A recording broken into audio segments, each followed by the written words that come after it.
and welcome to Seeing Through Glass. Now you might be thinking, Sam, how come you look like David Beckham or Steve McQueen? Well, you're very kind, but I'm actually dressed up because I'm headed to Goodwood Revival. If you don't know anything about Goodwood Revival, it's basically the best classic car meet in the world, and to attend you have to wear an outfit from the 50s, 60s or 70s. So this is my best attempt at dressing like a farmer from the 60s. I'm headed there today in the Lexus LC500. I've been waiting to get my hands on this car for so long, and I was supposed to have it for around 10 days, but you may have seen that earlier this week I drove a Formula 1 car. More on that to come soon. So my time with the LC500 has been cut a little short. However, today we're going to experience it, we're going to enjoy it. I've got 470 odd horsepower, 0 to 60, 4.4 seconds. As you may have seen, it does like to spin up its rear tyres quite easily. It kind of reminds me of a C63. I was hoping this would be a baby LFA, but I don't think this is a supercar. It feels more like a muscle car. Anyway, all that power, all that fun means we should get to Goodwood in pretty good time. So, see you there.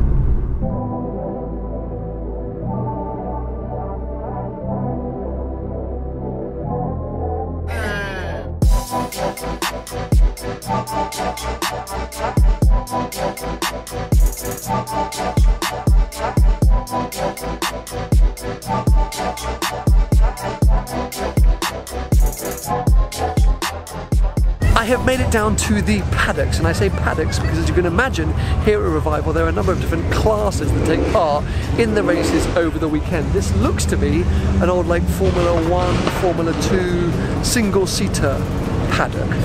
Now look, I'm very enthusiastic about classic cars. I think lots of you know. I'm not that knowledgeable. There are so many that I sometimes lose track. So as we walk around, I'm going to point things out, and I am going to be using the signs above the cars to tell you exactly what I'm looking at. Of course, I recognise things like 250 GTOs and DB4 GTs, but some of this stuff, like that, I don't know what it is. Looks great, but feel free to educate me in the comments below if I get anything wrong or if I've missed anything. Definitely let me know.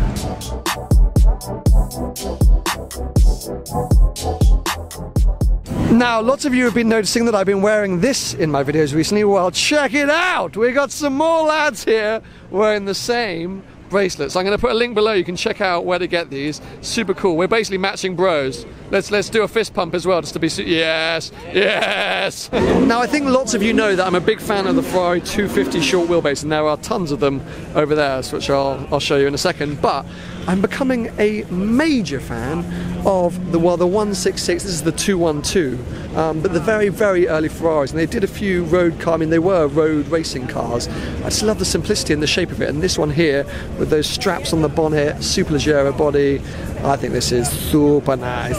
For any of you who think that maybe with all these very expensive and rare classic cars racing, the guys aren't really giving it everything, check this out. This is proof that everyone is having a proper go. This is full-on, intense racing. This is a Ferrari 500 TRC. Someone's had a bit of a boof at the front, a bit of a bonk with somebody, and it's insane to see. Now, not all of the cars are 100% original and as they were in period. Some of them are restorations, some of them are rebodied cars. So often what will happen is they'll take the original shell of the car off, leave it at home and put a sort of racing shell on top. But either way, having that kind of damage to a priceless Ferrari is gotta hurt.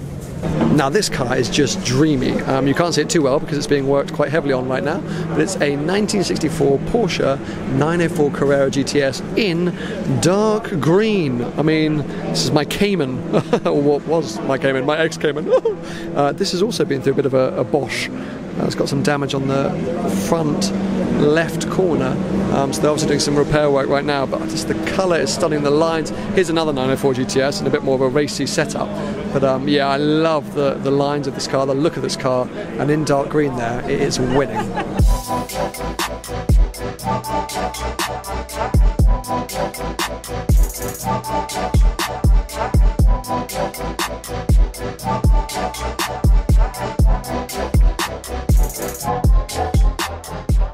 let's face it, no classic car event would be complete without this man. Did you actually just do like an inter-shot swing? We've come for lunch because it's well, it's not been a long day. I've only been about an hour, but I'm hungry, so we've come for lunch. And Philip is here. Hi guys. What do you do? Because you look like a marshal, so it's so I can sabotage people's cars who aren't my friends. Sounds about right. You're not racing though or anything. You haven't got any cars competing or. One day. It's nice that you're here though. One day. Lots of you have been big fans of Philip on the channel. If you haven't seen the video on his Senna, I'll put a link below. We're going to catch up over some food and I'll see you guys right after.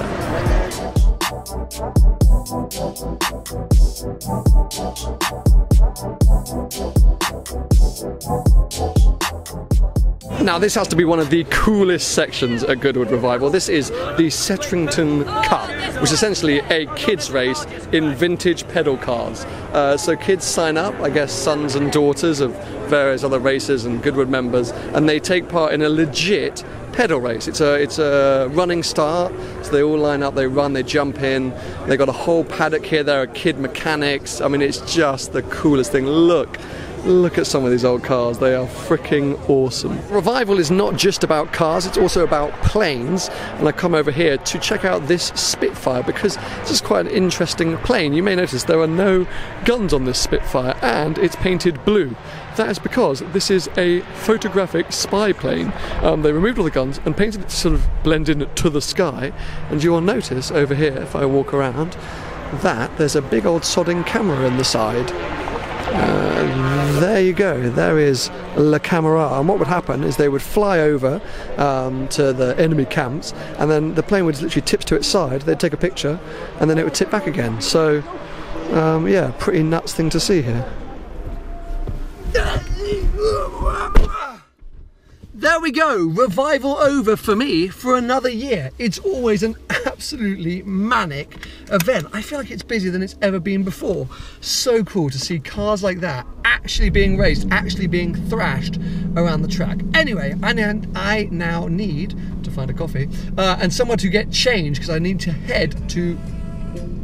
Oh, it's taking me a while to figure out the controls in this car. We're going to get into that in a second. But I need to head to Bristol for John Modball's Aston Martin Vantage collection. I hate him so much, but I'm also very happy for him.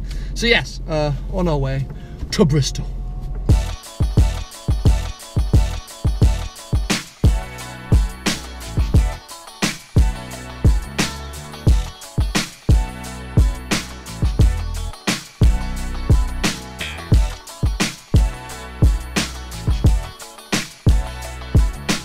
Now, I will freely admit, I don't spend that much time in Lexus cars, but I have been lucky enough to sit in and drive an LFA, and I do find that a lot of features in this car's interior hark back to that car.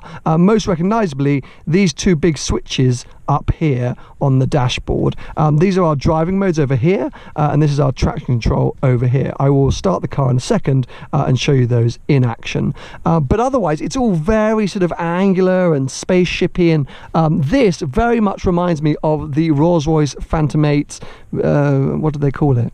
Viewing chamber, glass platform. I can't really remember, but there's basically a bit of sort of plastic or perspex here in front of the screen, the clock, and then this kind of design over here.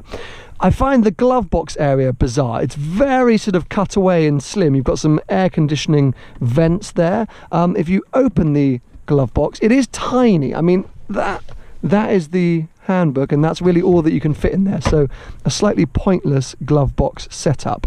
Down here we've got a very strange cup holder. I say strange because in here, there we go, we've got another cup holder here, and this, I mean, this is, I don't get the cup holders. But the strangest thing I find is this entire section. This is the control unit for your infotainment system. Now, as I say, I don't spend that many time in Lexus cars, so maybe you find this in all of their vehicles, but I find it very bizarre. This is essentially a mouse pad. Don't know if you can see there. As I move my finger around, it moves the sort of selector on the screen. I remember this from the LFA, but you had a little sort of stalk that you could move around. Now, when I'm on a laptop, I use my right hand, and I know that sounds like a weird thing to say, but it feels very odd trying to control a mouse using your left hand.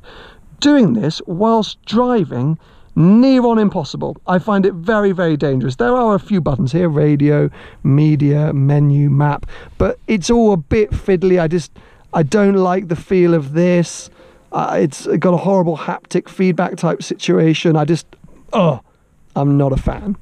So let me just show you what happens with these driving modes as I flick through them, because it's quite cool how the dash changes. At the moment we are in normal, which is depicted down there on the right. If I go down, it goes into comfort, and then we can go into economy as well, which is sort of, you know, long distance driving, I suppose.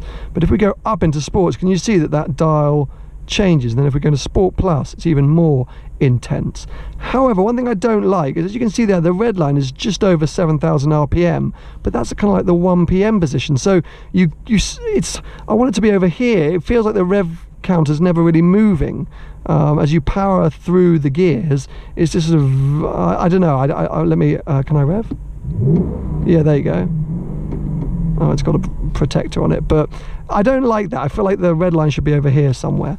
But otherwise, I do find these kind of cool. It's kind of quirky and fun, and it's a different thing. But as I say, this interior is unique. I'm definitely not saying it's a negative, though, how unique it is in here. I kind of like quirky and wacky cars, and it's good to be in something a bit different. So this V8, it's a 5-litre V8 that puts out like 470 horsepower, does 0 to 60 in 4.5-ish seconds, and as you might have seen, it's a bit leery in the rear end. This thing, it's an almighty muscle car. That's what I kind of love, because Lexus haven't built another LFA. That's not what this car is. It's a muscle car version of the LFA. It's just shouty and angry and kind of hilarious.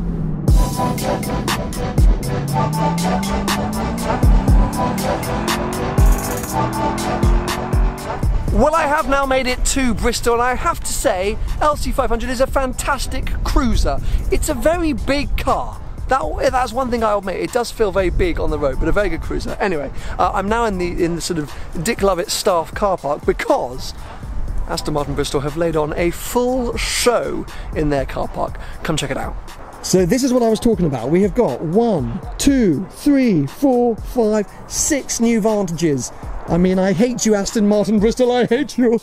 Because this should be me collecting one of these, but it's not. It's John collecting. Oh, you can see it, there it is, in there. This spec is absolutely stunning. This is the, I think it's the Aston Martin Racing Green, with the yellow brake calipers, black details. Very, very cool, but I mean, all of them look fantastic. And I have to say, none of them, except this one, have got front plates.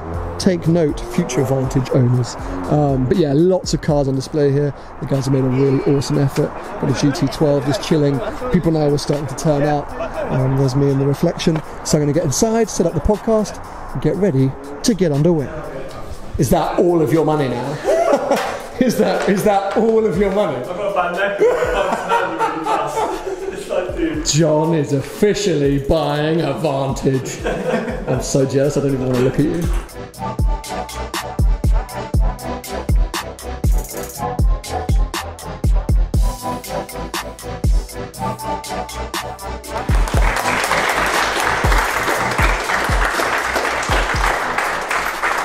What do you think? I think it's amazing. It's the best car in the world. And it's red. Woo. Dude, it's awesome.